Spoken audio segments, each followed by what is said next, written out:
안녕하십니까. 법률정보쇼 신유진 변호사입니다. 이번 시간에는 황혼 이혼을 하면서 공무원 연금을 직접 분할 연금으로 받을 수 있다는 판결에 대해서 소개해 드릴 텐데요. 그동안 공무원 연금관리공단은 공무원이 아닌 배우자는 공무원 연금법상 분할 연금 수급 가능 연령인 60세에 도달하여야만 분할 연금을 받을 수 있다고 하였는데, 서울행정법원에서 직접 지급하도록 판결을 내린 사건입니다. 황혼이혼은 꾸준히 증가하고 있는데요. 황혼이혼을 하신 경우에는 배우자의 연금에 대해서도 재산 분할을 할 수 있다는 사실을 대부분 알고 계실 거예요. 이 사건에서 아내분 K씨는 56세이시고 남편 M씨는 61세였습니다. K씨는 더 이상 혼인 관계를 지속하기 어려움을 호소하며 이혼 소송을 청구한 것입니다. 이혼 소송에서 법원에서는 두 사람은 이혼하고 남편 M씨가 매달 받고 있던 공무원 연금의 절반을 이혼 확정일로부터 나누라는 화해 권고 결정을 내렸습니다. 두 사람은 이를 받아들여 이혼이 확정되었고, K씨는 공무원 연금관리공단으로부터 연금을 직접 지급받기 위해 분할 연금 지급 신청을 하였습니다. 그러나 공무원 연금관리공단은 K씨가 수급 가능 연령인 60세가 되지 않아서 지급할 수 없다고 거부를 한 사건입니다. 이 사건에서 분할 연금 수급 가능 연령은 2016년부터 21년까지 60세였기 때문입니다. K씨는 공무원 연금공단의 거부 처분에 불복하여 공무원 연금급여 재심위원회에 심사 청구를 하였는데 2017년 4월 기각결정을 받게 되었습니다. 그리하여 K씨는 서울행정법원에 분할연금 지급 불가처분 취소 청구 소송을 하게 된 것입니다. 공무원 연금법상 분할연금 지급 조건이 있습니다. 첫째, 혼인 기간이 5년 이상인 사람이 배우자와 이혼하였을 것. 둘째, 배우자였던 사람이 퇴직금, 조기퇴직연금 수급권자이면서 60세가 되었을 것. 이런 요건 등을 모두 갖추면 그때부터 배우자였던 사람의 퇴직연금 또는 조기퇴직연금을 분할한 일정 금액을 지급받을 수 있다고 규정하고 있습니다. 이 K씨는 공무원 연금법에 정해진 수급권자 나이 60세 이상일 것이라는 요건을 갖추지 못하였지만 법원이 판결이 있기 때문에 법원의 판결에 따라서 분할연금을 지급하라는 입장이었습니다. 공무원 연금관리공단은 법원에서 분할 비율에 따라서 달리 정해주는 것에 대해서는 따르겠지만 수급권자의 연령이 60세가 안 되었기 때문에 분할연금 지급 대상이 아니라고 주장을 한 것입니다. 이에 대해서 법원은 공무원 퇴직급여는 본질적으로 일심 전속성이 강하여 권리자로부터 분리되기 어렵고 사적 거래의 대상으로 삼을 수 없다는 헌법재판소의 결정이 있었는데요. 공무원 연금법 제32조도 퇴직급여를 받을 권리는 원칙적으로 양도나 압류하거나 담보로 제공할 수 없다고 규정하고 있습니다.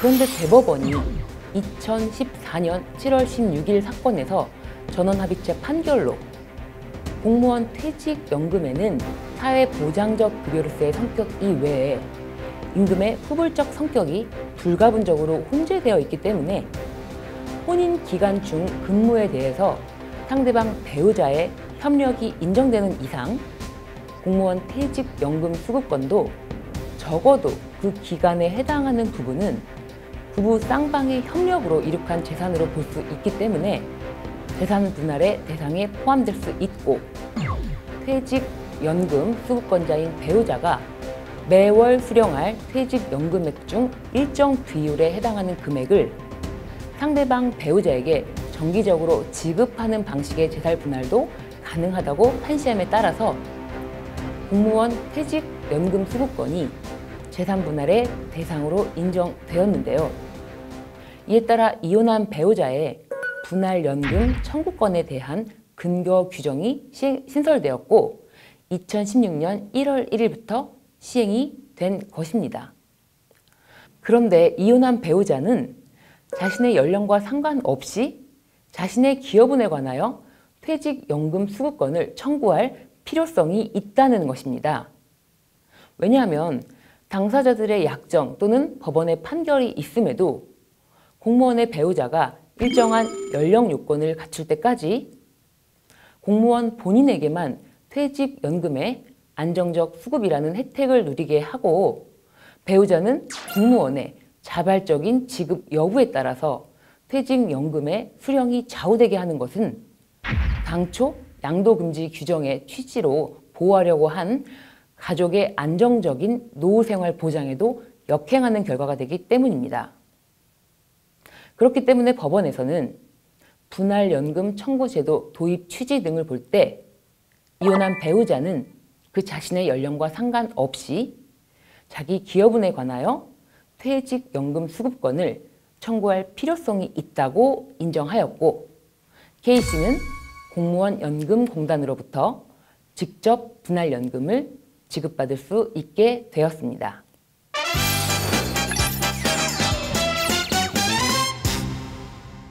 이번 주제, 이혼 후 남편의 공무원 연금 분할 키포인트는 이혼하면서 공무원 연금을 나누기로 협의 또는 판결을 받았다면 공무원 아닌 배우자는 공무원 연금법상 분할연금 수급 가능 연령인 60세에 도달하지 않아도 분할연금을 받을 수 있다는 것입니다. 또한 이혼한 배우자가 재혼을 하더라도 전혼 당시의 기여분을 인정받았기 때문에 분할연금은 계속 받을 수 있습니다. 공무원이 이혼하면서 민법상 재산분할 청구에 따라 배우자와 미리 퇴직연금 분할 비율을 합의 또는 판결을 받았다면 공무원 연금법 규정에 따르지 않고 합의 또는 판결을 받은 대로 연금을 나누도록 한 공무원 연금법 특례조항은 헌법에 어긋나지 않는다는 헌법재판소 결정도 2018년 상반기에 있었습니다. 지금까지 법률정보쇼 신유진 변호사였습니다. 감사합니다.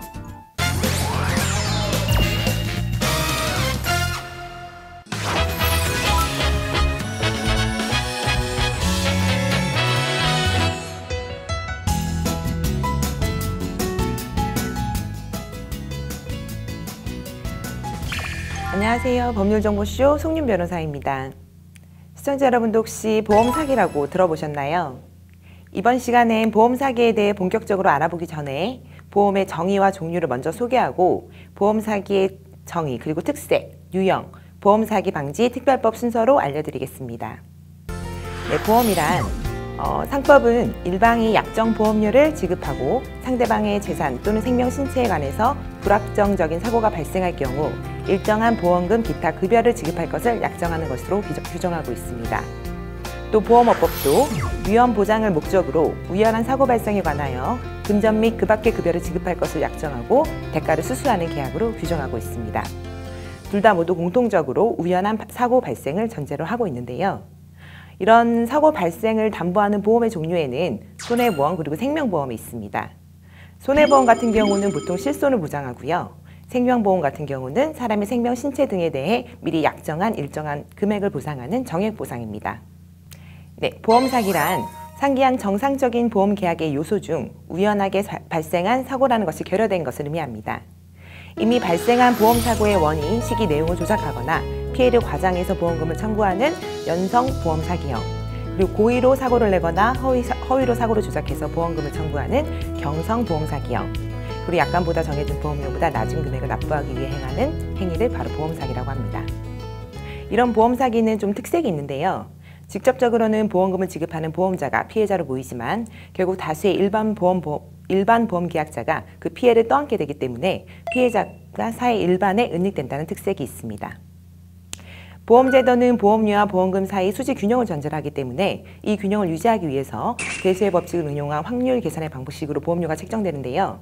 보험 사기는 정당한 보험금 지급을 전제로 산정했던 보험료 총액이 실제 지급된 보험금에 비해서 부족하게 되는 결과를 가져오게 되고요. 보험자는 결국 보험료를 인상하게 돼서 보험료를 부담하는 선량한 일반 보험 계약자의 손해로 돌아가게 됩니다.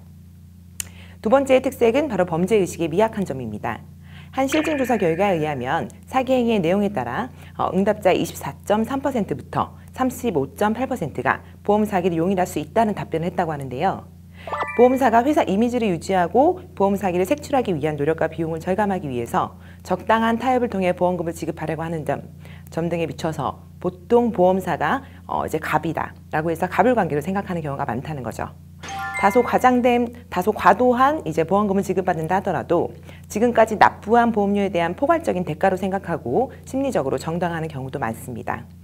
물론 보험사 측에서 보험 사기 신고 후 과거 정당한 보험금까지 반환하지 않으면 고소하겠다고 해서 역으로 강요해서 합의서를 받아놓고도 또 고소를 했다면서 억울해하는 경우도 있습니다. 또 세 번째 특징으로는요, 생계형 범죄로 재범의 위험성이 매우 높다는 점입니다. 또 네 번째는 의료기관의 직업윤리의식 부족과 이에 따른 방조가 이어진 경우가 많다는 거고요. 마지막으로는 사기죄 여부 판단이 어렵다는 겁니다. 특히 입원 일당을 받기 위해 장기 입원하는 경우에는 의사가 진단서를 발급해주는 경우가 많은데요. 수사기관이 의료 전문기관이 아니기 때문에 해당 입원 기간이 장기인지 여부에 대한 판단이 곤란했습니다. 보통 자동차 보험 사기나 나이롱 환자 의료보험 사기가 익숙하실 텐데요. 많이 아시는 것이 바로 고의사고형, 그리고 허위 진단서 발급이나 고의로 장기로 입원하거나 차량 수리비 등을 부풀려서 청구하는 피해 과장형, 사고 발생 자체를 조작하거나 보상 대상이 아닌 사고를 보상 대상 사고인 것처럼 조작하는 허위 사고형, 그리고 보험 가입 전의 사고를 보험 가입 후 사고로 조작해서 청구하는 사후 가입형, 그리고 운전자 바꿔치기, 차량 교난형 등이 있습니다. 우리나라 2006년 보험 사기 금지 조항이 보험업법에 신설된 후에 많은 입법의 노력은 있었지만 조사 및 처벌에 집중되어 있고 예방 및 보험사의 책임, 보험사 피해 방지 방안 등 논의가 배제되어 있다는 아쉬움이 있었습니다. 2016년 3월 29일 보험사기 방지 특별법이 제정되었고 같은 해 9월 30일부터 시행되었습니다. 동법은 보험사기 행위의 조사나 방지, 처벌 등에 관한 사항을 정하고 있고요. 보험계약자나 피보험자, 그 밖의 이해관계인들의 권익을 보호하고 보험업의 건전한 육성과 국민의 복리 증진에 이바지함을 목적으로 제정되었습니다. 동법에서 보험사기에 대해서 정의하고 있는데요. 보험사기 행위란 보험사고의 발생과 원인, 그리고 내용에 관해서 보험자를 기망해서 보험금을 청구하는 행위를 말한다라고 규정하고 있습니다. 그리고 제4조에서는 보험계약자의 보험계약자, 피보험자, 보험금을 취득할 자, 그 밖에 보험계약 또는 보험금 지급에 관한 이해관계가 있는 자의 행위가 보험사기로 의심할 만한 합당한 근거가 있는 경우에는 금융위원회에 보고할 수 있다라고 규정하고 있습니다. 그 보험계약자의 보호 부분에 관해서도요, 개인정보를 침해하지 않아야 한다라고 규정하고 있고요. 또 반면 보험회사는 대통령령으로 정하는 정당한 사유 없이는 보험사고 조사만을 이유로 해서는 보험금을 지체하거나 거절하거나 삭감해서 지급해서는 안 된다라고 규정하고 있습니다. 만약 지급을 지체하거나 거절하거나 정당한 사유 없이 보험금을 삭감한 보험회사에게는 1천만 원 이하의 과태료가 부과됩니다. 또 수사기관 등에 대한 통보 의무가 있는데요.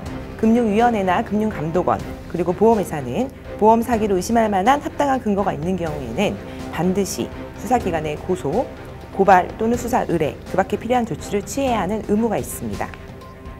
또한 수사기관은 보험 사기 행위 수사를 위해서 보험계약자 등의 입원이 적정한 건지 여부에 대한 판단이 어려울 때에는 건강보험심사평가원에 그 심사를 의뢰할 수 있습니다. 다음으로는 처벌 수위에 대해서 보겠는데요. 일반 사기죄가 10년 이하의 징역, 2천만 원 이하의 벌금이 규정한 것과 달리 보험사기 특별법에서는 10년 이하의 징역 그리고 5천만 원 이하의 벌금으로 강하게 규정을 하고 있습니다. 또 상습범의 경우에는 정한 형의 2분의 1까지 가중해서 처벌을 하고요. 보험금 청구, 이것만으로 실행 착수를 인정하기 때문에 미수범 역시 처벌하고 있습니다. 또 이득액이 5억 원 이상인 경우에는 3년 이상의 유기징역, 그리고 50억 원 이상일 때에는 무기 또는 5년 이상의 유기징역으로 처벌됩니다.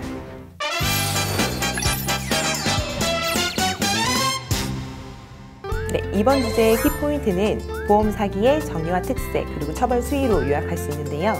보험 사기에 해당하지 않으려면 우연한 사고여야 한다는 점, 보험 사기는 생계형 범죄로 재범률이 매우 높고 1차적으로는 보험회사가 피해자로 보이지만 실제 보험 계약자 일반에게 그 피해가 확산될 우려가 있어 엄격히 처벌되는 특색이 있는 점, 그리고 10년 이하의 징역, 5천만 원 이하의 벌금으로 처벌되지만 상습범 또 그 금액이 5억 원 이상일 경우에는 가중 처벌되는 점을 기억하시면 좋을 것 같습니다.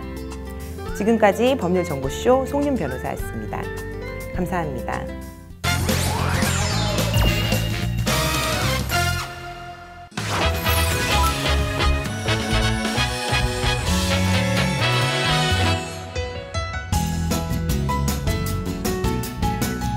안녕하세요. 법률정보쇼 곽난주 변호사입니다. 이번 시간엔 여러분과 정당방위에 대해서 알아보겠습니다.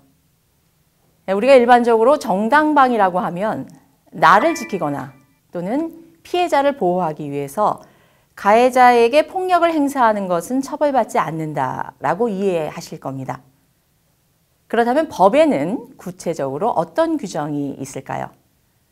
형법 제21조 1항은 정당방위에 대해서 자기 또는 타인의 법익에 대한 현재의 부당한 침해를 방해하기 위한 행위는 상당한 이유가 있는 데에는 벌하지 아니한다라고 기재하고 있습니다. 즉 정당방위가 성립되기 위해서는 첫째, 현재의 부당한 침해 행위가 있어야 하고요. 둘째, 방어 행위가 상당한 이유가 있다고 판단되어야 합니다. 먼저 사례를 살펴보겠습니다. 마을 주민끼리 싸우면서 한 사람이 다른 사람한테 맞았는데 구경하던 사람들이 말려서 싸움이 끝났습니다. 그런데 맞은 사람이 집으로 돌아와 아무리 생각해도 분해서 참을 수가 없는 거예요.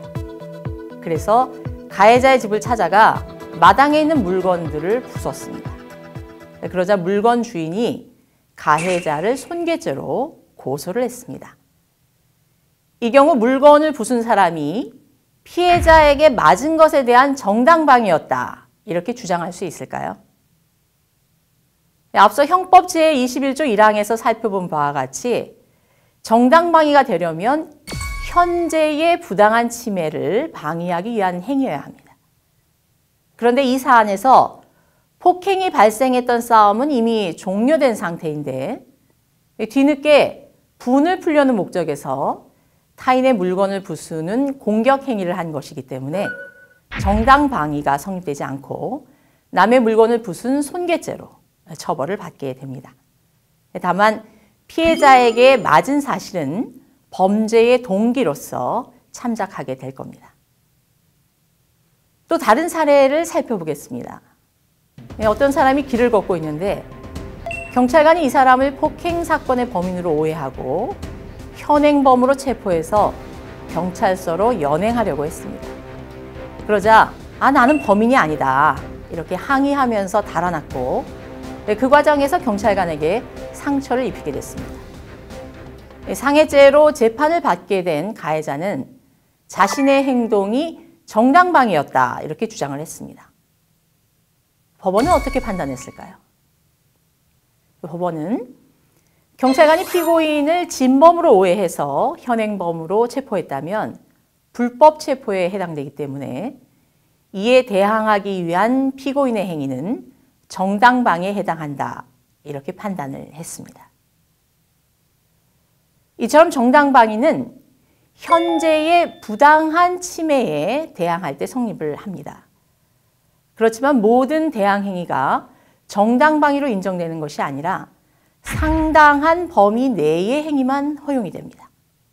이런 사례가 있습니다.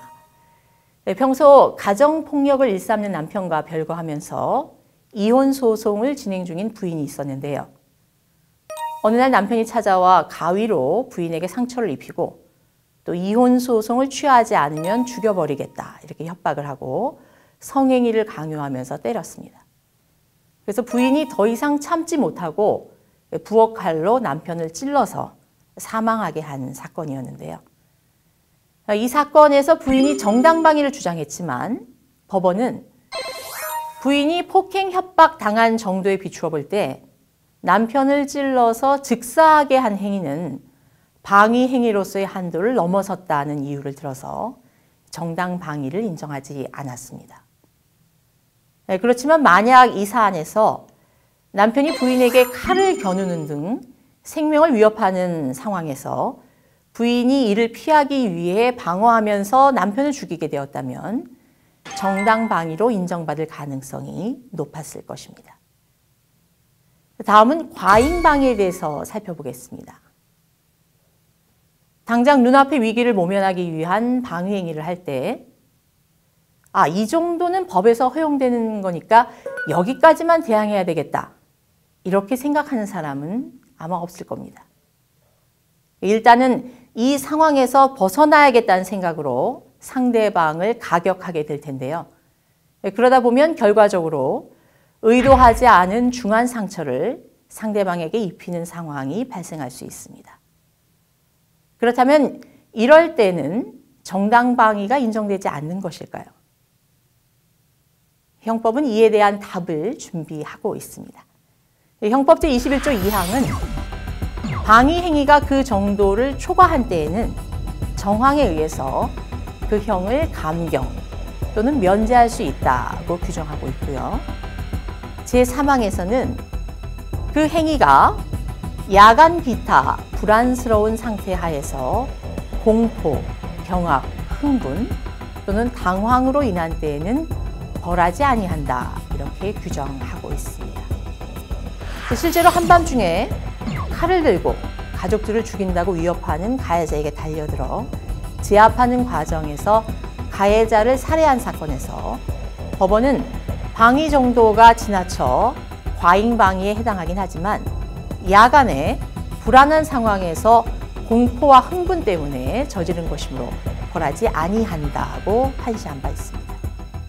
앞서 설명드린 바와 같이 우리 형법은 제21조에 정당방위에 대한 규정을 하고 있는데요.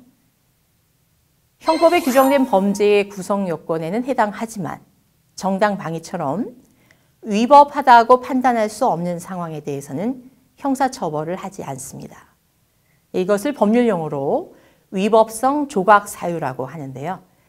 형법에서 인정하고 있는 위법성 조각 사유로는 정당방위 외에도 긴급피난, 자구행위, 피해자의 승낙이 있고 또 명예훼손죄의 경우에 만약 진실한 사실을 공익 목적으로 공표한 경우에는 위법성이 없다고 판단해서 처벌하지 않고 있습니다.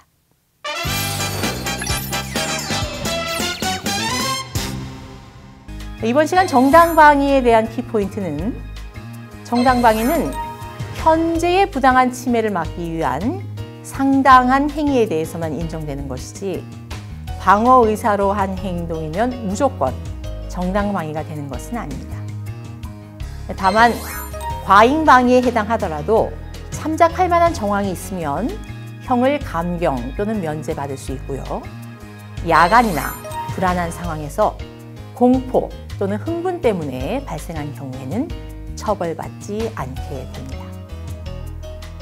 지금까지 법률정보쇼 박란주 변호사였습니다. 감사합니다.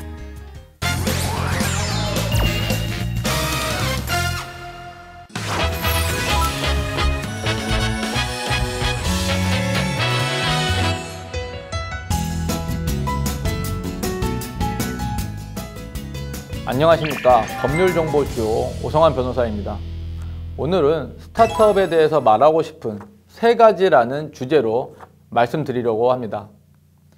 스타트업과 만나서 많은 이야기를 하고 수많은 법률 자문을 하고 또한 소송을 하면서 많은 것을 느꼈는데 그동안 스타트업과 교류를 하면서 얻은 경험을 바탕으로 스타트업들에게 말하고 싶은 3가지만 뽑아서 이번 시간에 전달하려고 합니다. 그중 첫 번째는 미리 법률 자문을 받아 법률 분쟁을 사전에 방지해야 한다라는 것입니다. 스타트업은 항상 소 잃고 외양간 고치는 격으로 비즈니스를 수행합니다. 그러나 이렇게 하게 되면 사업에 지장을 초래할 뿐만 아니라 막대한 법률 비용을 지불하게 됩니다. 스타트업은 정말 좋은 아이디어와 기술을 바탕으로 새로운 제품을 생산하는 데는 재능이 있으나 이들은 지금까지 회사를 경영해본 경험이 부족하여 제품 개발과 회사 경영이 다른 차원에 있다는 것을 잘 모르는 경우가 아주 많습니다. 즉, 좋은 제품만 개발하면 모든 문제는 해결될 것이고 회사는 성공할 것이라는 막연한 생각들을 가지고 있습니다. 그러나 제가 지금까지 만나본 스타트업의 경우는 반대인 경우가 더 많았습니다. 즉, 스타트업이 개발한 제품이나 제공하는 서비스는 대부분 획기적인 것이었고 대단한 것이었지만 대부분 회사 경영을 제대로 하지 못해 경영상의 문제가 누적되었고 나중에는 회복할 수 없는 단계가 되어서 망하는 경우가 너무 많았습니다.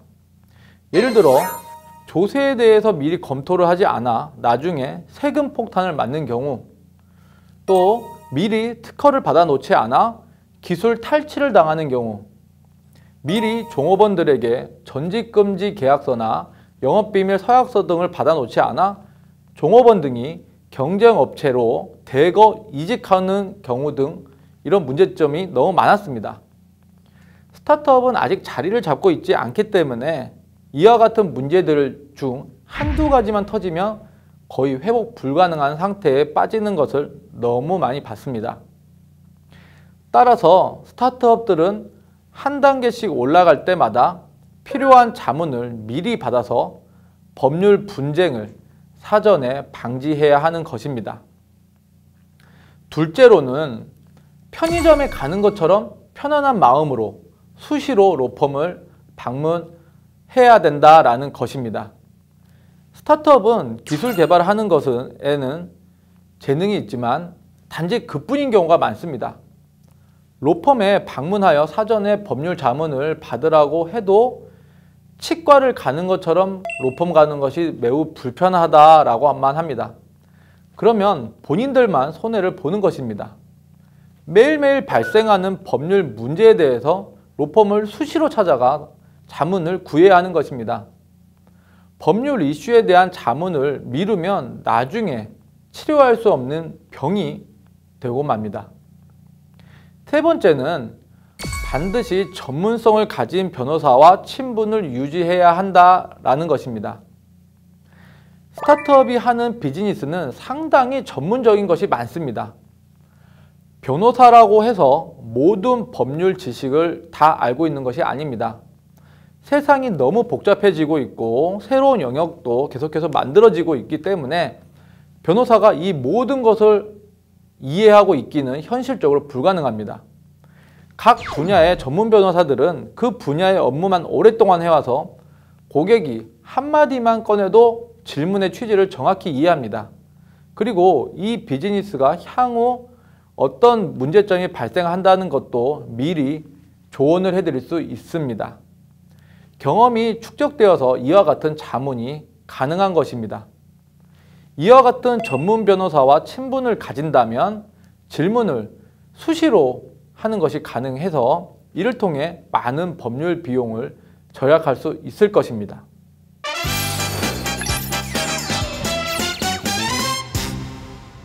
이번 시간에 스타트업에 대해서 말하고 싶은 세 가지의 키포인트는 첫째, 미리 법률 자문을 받아 법률 분쟁을 사전에 방지해야 한다라는 것이고, 둘째, 편의점 가는 것처럼 편안한 마음으로 수시로 로펌을 방문해야 한다는 것입니다. 마지막 세 번째는 반드시 전문성을 가진 변호사와 친분을 유지해야 한다는 것입니다. 이 세 가지를 명심하시어 스타트업에서 성공하시기 바랍니다. 지금까지 법률정보쇼 오성환 변호사였습니다. 감사합니다.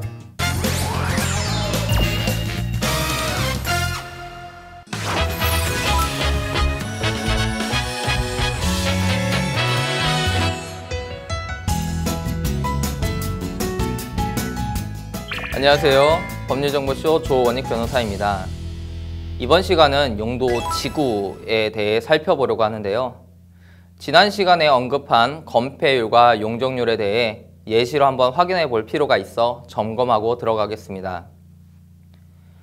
시청자 대부분들은 이미 상식적으로 아시는 개념일 수 있습니다만, 건폐율은 대지 면적에 대한 건축 면적의 비율을 의미합니다. 이를 공식화하면 건폐율은 건축 면적을 대지 면적으로 나누어서 100을 곱하면 됩니다. 제2종 일반 주거지역이라고 할 때 건폐율은 60% 이하여야 하므로 예를 들어 131제곱미터의 토지에서는 78.6제곱미터 부분만을 건축으로 사용할 수 있고 나머지 공간은 주차장이나 마당으로 이용하여야 한다는 이야기입니다. 용적률이란 대지 면적에 대한 건축물의 연면적 비율을 이야기합니다. 여기서 건축물의 연면적이란 건축물의 각 층의 바닥 면적의 합계를 말하는데요. 이를 공식화하면 용적률은 건축물의 연면적을 대지 면적으로 나누어서 100을 곱하면 됩니다. 예를 들어 제2종 일반 주거지역의 131제곱미터의 토지의 경우 건축물 연면적의 최대 면적은 용적률이 최대 250%입니다. 따라서 건축물의 327.5제곱미터까지가 연면적으로 건축이 가능한 것입니다. 지난번에 살펴봤던 강남구를 예로 들 때요. 지금 제가 지금까지 말씀드린 131제곱미터 토지가 이 토지인데 건폐율은 60% 이하여야 하므로 78.6제곱미터 부분만 건축 면적으로 사용할 수 있고 건축물의 연면적 최대 면적이 250%이기 때문에 아까 말씀드린 327.5제곱미터까지만 건축이 가능한 것입니다. 그렇다면 이 토지에서 최대로 건축할 수 있는 층수는 몇 층이 될까요? 앞서 예를 든 토지의 경우에 최대 78.6제곱미터까지만 건축 면적으로 사용할 수 있는데 327.5제곱미터까지 건축 연면적으로 사용할 수 있으니까 이를 그냥 직사각형으로 올린다고 했을 때 4.16층 정도가 됩니다. 이건 동일한 면적으로 올린다는 전제에서 계산한 것이고요. 층별로 면적이 다르면 5층이나 6층도 가능할 수 있습니다. 다만 이런 경우에도 고도 제한과 같은 다른 행위 제한 때문에 층수가 규제가 된다면 낮은 층수로 건축할 수밖에 없을 것입니다. 앞서 예를 든 토지 지상에는 제가 가끔 가는 점심 식당이 있는데 이 식당 건물은 지하 1층, 지상 2층의 건물로 총 3층의 건물이 되어 있고 외견상으로는 건축 면적이 60%를 초과하지 않는 것 같았습니다. 자, 국토계획법 제2조는 용도지구를 토지의 이용 및 건축물의 용도, 건폐율, 용적률, 높이 등에 대한 용도지역의 제한을 강화하거나 완화하여 적용함으로써 용도지역의 기능을 증진시키고 미관, 경관, 안전 등을 도모하기 위해 도시관리계획으로 결정하는 지역으로 정의했습니다. 즉, 우리가 지금까지 살펴본 용도지역에 기본적으로 설정되어 있는 여러 행위 제한들이 있는데 이보다 더 강화하거나 완화하는 도시관리계획이 용도지구인 것입니다. 용도지구는 각기 다른 종류의 용도지구가 중첩되어 지정될 수도 있습니다. 용도지구도 세분화된 많은 지구가 있는데 크게 9가지의 용도지구가 있다고 예를 들 수 있습니다. 경관지구, 고도지구, 방화지구, 방제지구, 보호지구, 취락지구, 개발진흥지구, 특정용도 제한지구, 복합용도지구입니다. 지금 그림을 보시는 지역은 서울 마포구 마포동에 있는 마포공용주차장 지역입니다. 마포대교 북단의 강변북로에 접한 토지인데요. 국토계획법에 따른 지역, 지구에 의하면 제3종 일반주거지역이고 방화지구, 중심지 미관지구, 광장, 도로, 주차장으로 되어 있습니다. 여기서 광장, 도로, 주차장은 기반시설이라는 의미인데 이건 다음 기회에 알아보도록 하고요. 방화지구, 중심지 미관지구가 오늘 다루는 용도지구입니다. 방화지구는 화재의 위험을 예방하기 위해 필요한 지구를 의미합니다. 인구가 많이 밀집되어 있고 화재 발생에 취약하다고 여겨지는 지역에 방화지구를 설정하여 화재에 취약한 시설물에 대한 행위 제한을 할 수 있는 것입니다. 중심지 미관지구는 토지의 이용도가 높은 지역의 미관을 유지, 관리하기 위해 필요한 지구입니다. 자, 지금까지 예를 통해 살펴봤는데요. 앞서 말씀드린 9가지 용도에 대한 기본적인 예를 한번 살펴보겠습니다. 경관지구는 경관의 보전, 관리 및 형성을 위하여 필요한 지구인데 제주도의 한라산의 경치를 보존하기 위한 지구 등이 대표적인 예가 될 수 있습니다. 행위 제한이 많을 것으로 예상이 되죠. 고도지구는 쾌적한 환경 조성 및 토지의 효율적 이용을 위하여 건축물 높이의 최고 한도를 규제할 필요가 있는 지구를 이야기합니다. 건축물 층수의 규제가 있겠습니다. 방화지구는 화재 위험을 예방하는 지구로 건축을 함에 있어 행위 제한이 있고, 방제지구는 자연재해와 인구가 지나치게 밀집되어 있어 시설 개선이 필요한 지역을 의미합니다. 보호지구는 역사환경 보존, 생태계 보존, 학교시설의 보호 등으로 되어 있는 보호시설을 훼손하거나 이용에 방해가 되는 개발 행위를 제한하기 위한 그런 지구 설정입니다. 예를 들어서 경복궁 같은 경우에는 역사환경보존지구로 설정이 되어 있죠. 취락지구는 자연환경보전 지역 등에 자연적으로 발생한 주거지역의 취락을 정비하기 위한 지역입니다. 개발진흥지구는 주거의 개발진흥지구, 산업개발진흥지구, 관광진흥지구 등으로 되어 있습니다. 해당 지구에 지정이 되면 목적에 맞게 행위 제한이 완화되는 경우가 있습니다. 예를 들어서 관광진흥지구에 지정이 되면 그 해당 토지에 관광 호텔을 짓고자 할 때 그에 대해 이제 용적률이 상향되는 규제 완화 정책이 있을 수 있습니다.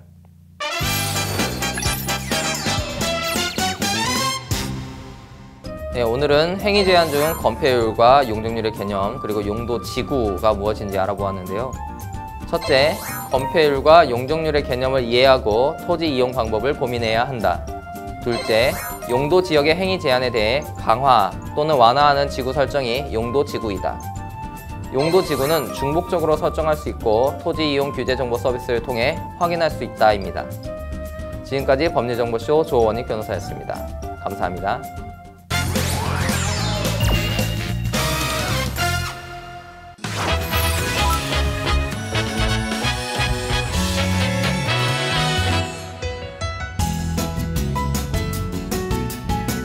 안녕하십니까.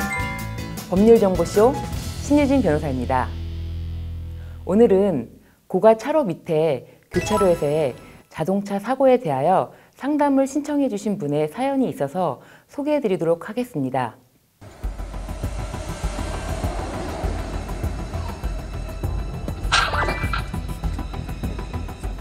블랙박스 차량은 천천히 직진을 하고 있는데 화물차도 블랙박스 차량도 둘 다 교차로 진입 전 일시 정지를 하고 전방 주시 의무를 안 지키고 있네요. 교차로에선 일단 정지를 하고 전방을 주시해야 합니다. 도로교통법 제25조는 교차로 통행 방법을 규정하고 있습니다. 모든 차의 운전자는 교통 정리를 하고 있지 아니하고 일시 정지나 양보를 표시하는 안전 표시가 설치되어 있는 교차로에 들어가려고 할 때에는 다른 차의 진행을 방해하지 아니하도록 일시 정지하거나 양보하여야 한다. 이렇게 규정이 되어 있죠. 그런데 영상을 보면 두 차량 모두 일시 정지를 하면서 전방 주시 의무를 지키지 않고 있는 걸 확인할 수 있죠. 이 블랙박스 영상을 보면 두 차량 모두 일시 정지를 하지 않았으니 블랙박스 영상에서와 같이 교통 정리가 없는 곳에서 교차로 진행 방법에 대한 도로교통법 제26조 규정을 살펴보도록 하겠습니다. 도로교통법 제26조 교통 정리가 없는 교차로에서의 양보 운전 제1항 교통 정리를 하고 있지 아니하는 교차로에 들어가려고 하는 차의 운전자는 이미 교차로에 들어가 있는 다른 차가 있는 때는 그 차의 진로를 양보하여야 한다.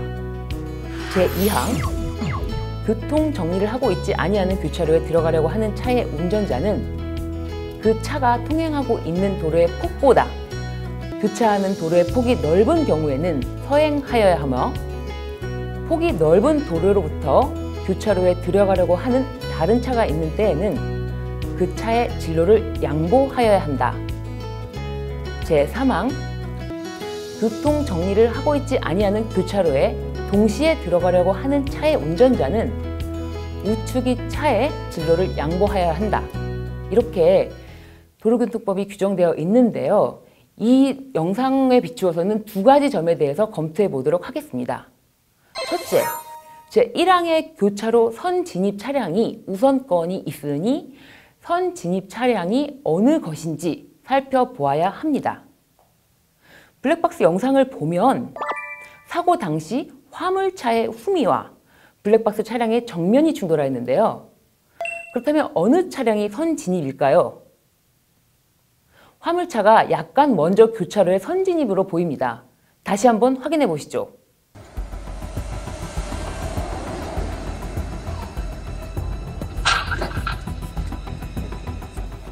그럼 두 번째로 검토해야 될 대로와 소로인데요. 그러니까 폭이 넓은 도로와 폭이 좁은 도로, 이것을 말씀드리는 것입니다. 제2항, 교차로에서는 폭이 넓은 도로에서 진입하는 차량에게 양보를 하라고 규정되어 있잖아요.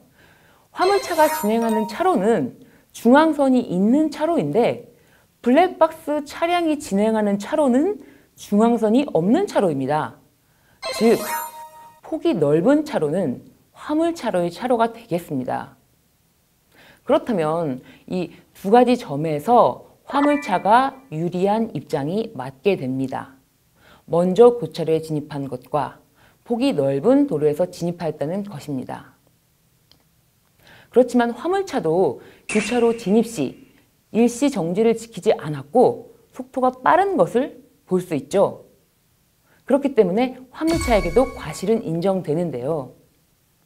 그럼에도 블랙박스 차량도 일시 정지를 하지 않았기 때문에 이미 먼저 진입한 화물차와의 충돌을 막을 수 없었던 것이고, 과실 비율은 블랙박스 차량이 6, 화물차가 4 정도라고 생각됩니다.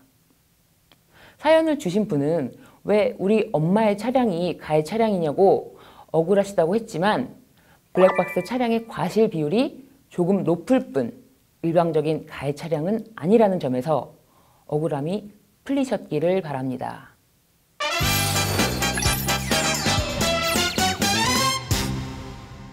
이번 주제, 신호등이 없는 교차로에서 교통사고 키포인트는 첫째, 교차로 진입 시 반드시 일시 정지를 하여야 하고 전방 주시 의무를 준수하여야 한다는 것입니다. 그리고 둘째는 교차로에 이미 진입한 차량이 먼저 주행하도록 양보를 하여야 한다는 것인데요. 교차로에서 일시 정지를 해야만 먼저 진행한 차량을 확인할 수가 있겠죠. 일시 정지를 해야만 시야가 확보되기 때문입니다. 셋째는 내가 주행하는 차로의 폭이 좁은 도로라면 넓은 도로에서 주행하는 차량에게 양보를 해야 한다는 것입니다. 이상 교차로 통행 방법에 대해서 블랙박스 영상을 검토하면서 내용을 전해드렸습니다. 지금까지 법률정보쇼 신유진 변호사였습니다. 감사합니다.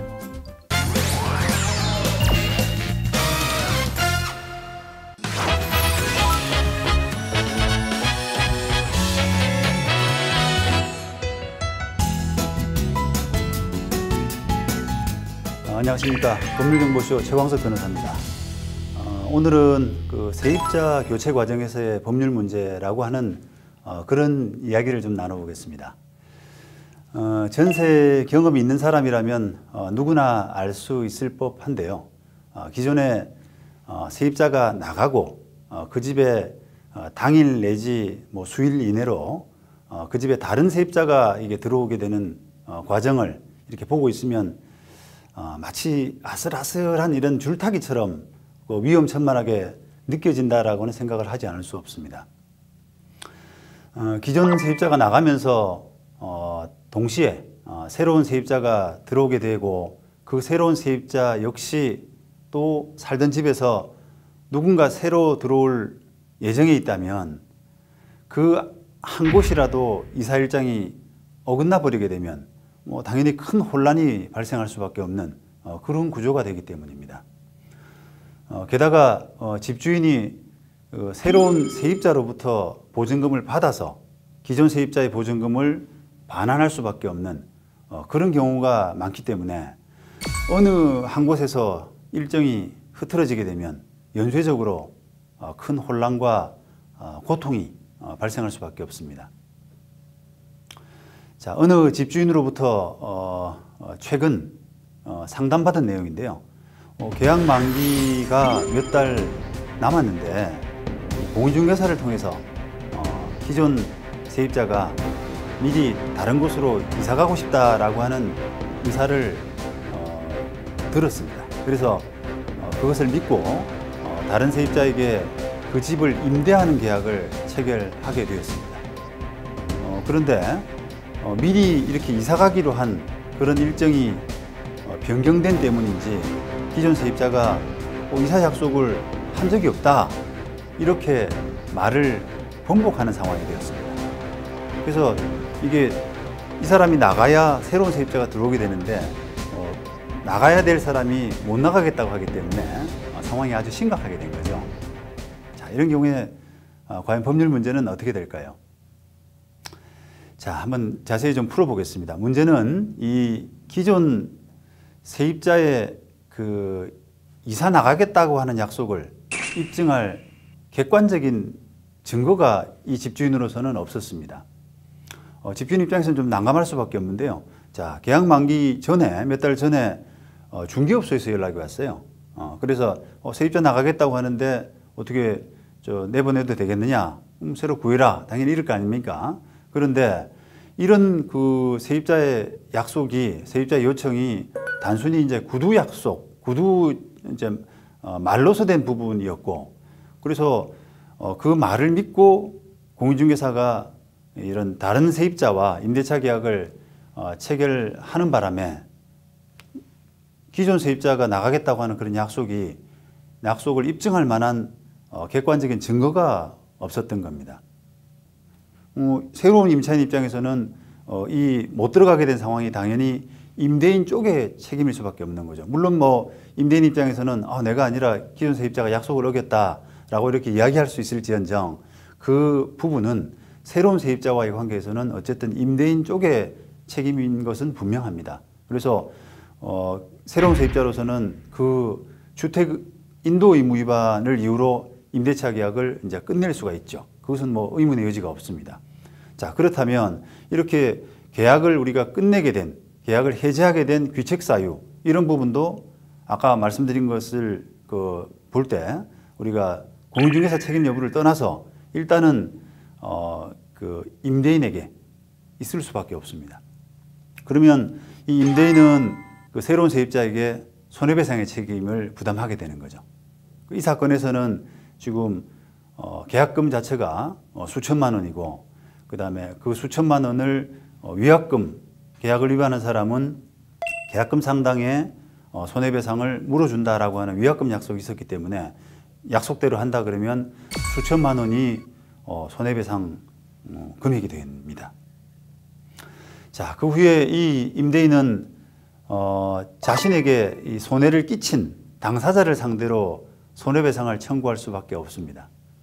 결국은 일단은 물어주고 새로운 세입자한테 물어주고 그 다음에 자기가 손해본 부분을 누군가에게 책임 있는 사람에게 청구하는 그런 구조가 되는 거죠. 그런데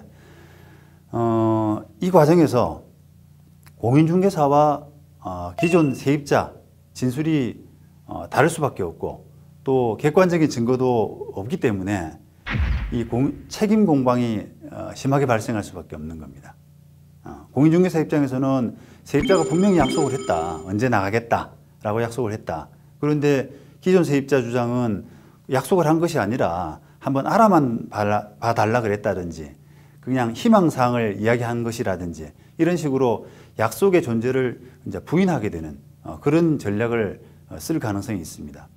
자, 그렇다 그러면 소송법적으로는 어쨌든 공인중개사와 그 기존 세입자를 같이 이제 공동피고로 해서 소송을 할 수밖에 없는데 이런 이제 진실 게임은 이제 불가피하게 되고 집주인에게 입증 책임이 돌아갈 수밖에 없는데 집주인 입장에서는 공인중개사나 아니면 세입자의 그 책임 이런 부분들을 추궁해서 진실에 따라서 손해배상을 받게 되고 또 그 과정에서 어떤 과실상계라고 하는 손해를 분담하기 위한 과실상계라고 하는 그런 부분 때문에 기존 임대인에게 집주인에게 손해배상의 위험이 궁극적으로 돌아갈 가능성이 좀 있습니다.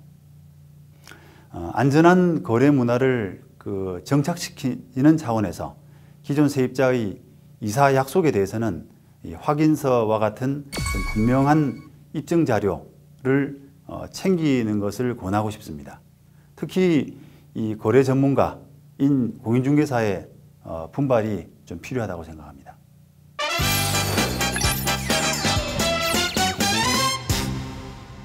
오늘 주제인 세입자 교체 과정에서의 법률 문제의 키포인트는 기존의 세입자가 이사 나가는 직후 다른 세입자가 이사를 다시 들어오게 되는 이런 경우는 새로운 세입자에 대한 임대차 목적물 인도해야 될 의무하고 기존 세입자에 대해서는 보증금을 다시 내줘야 되는, 반환해야 되는 그런 의무가 이렇게 맞물리게 되면서 법적인 분쟁이 발생할 가능성이 크다는 점, 이런 부분을 유의해야 됩니다.